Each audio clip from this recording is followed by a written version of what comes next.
মাগরিবের নামাজের পরে হাসবুনাল্লাহু নি'মাল ওয়াকিল এই দোয়াটা যদি 33 বার করে পাঠ করতে পারে, আল্লাহ পাক নগদে তাকে 4টা পুরস্কার দান করে দেয়। যেরকম সুবহানাল্লাহ। এবং এই পুরস্কারগুলো আপনি নিজের চোখে দেখতে পারবেন যে হাসবুনাল্লাহু নি'মাল ওয়াকিল এই দোয়াটা পাঠ করার কারণে আল্লাহ পাক আপনাকে কি কি বেনিফিট দান করেছে। 1 নম্বরে আল্লাহ পাক আপনার দুশ্চিন্তা, আপনার টেনশন আল্লাহ পাক দূর করে দিবে।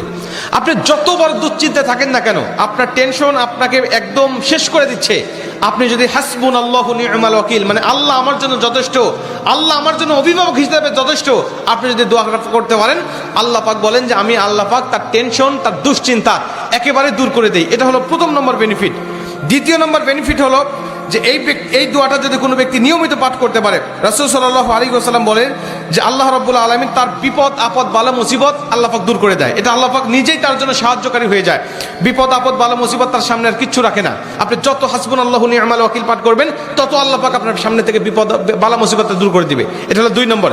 3 নম্বরে নবীজি সাল্লাল্লাহু আলাইহি ওয়াসাল্লাম বলছেন, যে ব্যক্তি হাসবুনাল্লাহু নি'মাল ওয়াকিল বেশি বেশি পাঠ করবে, আল্লাহ রাব্বুল আলামিন সে যদি কারোর দ্বারা জুলুম শিকার হয়ে থাকে, সে মাজলুম, তার উপরে কেউ জুলুম করেছে, তার উপরে কেউ কষ্ট দিয়েছে, তাকে এই কষ্টটা সে পেয়ে আল্লাহ পাকের কাছে হাসবুনাল্লাহু নি'মাল ওয়াকিল পাঠ করেছে, আল্লাহ পাক বলেন নিজেই আমি ওই মাজলুমের পক্ষে হয়ে যাই, জালিমের বিপক্ষে আমি আল্লাহ নিজের অবস্থানটা দাঁড় করা দেই। যেরকম সুবহানাল্লাহ।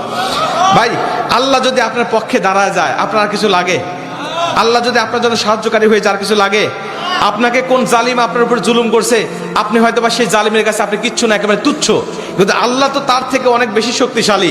আল্লাহ পাক বলে যে আমি তখন ওই মাজলুমের পক্ষে দাঁড়া যাই, ওই জালিমের বিপক্ষে দাঁড়া যাই, আমি আল্লাহ আমার নিজের মতো করে আমি তখন বিচারটা শুরু করে দেই। যেরকম সুবহানাল্লাহ।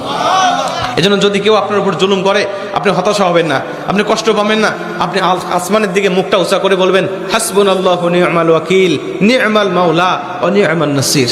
আপনি এই দোয়াটুকু শুধু পাঠ করবেন, দেখবেন যে আল্লাহ পাক আপনার সব হতাশা, সব দুশ্চিন্তা, সব টেনশন আল্লাহ পাক মুহূর্তের মধ্যেই আল্লাহ পাক আপনার দূর করে দিয়েছে। যেরকম সুবহানাল্লাহ। এবং 4 নম্বরে রাসূল সাল্লাল্লাহু আলাইহি ওয়াসাল্লাম বলছেন যে তাকে আল্লাহ পাক দুনিয়া এবং আখিরাতের কল্যাণগুলো আল্লাহ পাক তাকে দান করে দেয়। দুনিয়াতে যত কল্যাণ, যত খারাপই আছে এগুলো দূর করে দেয়, কল্যাণগুলো আল্লাহ পাক দান করে দেয়। আবার আখিরাতের যত কল্যাণ লাগবে আপনার সব কল্যাণগুলো আল্লাহ পাক আপনাকে দান করে দিবে।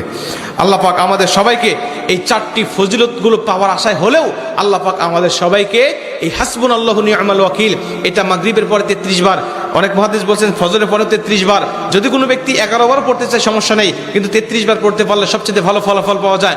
আপনারা অধিকাংশ 33-এর অধিক পড়লেও কোনো সমস্যা নেই। এক কথায় যে ব্যক্তি হাসবুনাল্লাহু নি'মাল ওয়াকিল বেশি বেশি পাঠ করবে, আল্লাহ পাক তাকেই এই ফজিলতগুলো দান করবে। যেরকম সুবহানাল্লাহ। যতগুলো আমলের কথা বলা হয়েছে, আল্লাহ পাক আমাকে সহ সবাইকে আমল করার তৌফিক দান করুক। জোরে বলেন আমিন।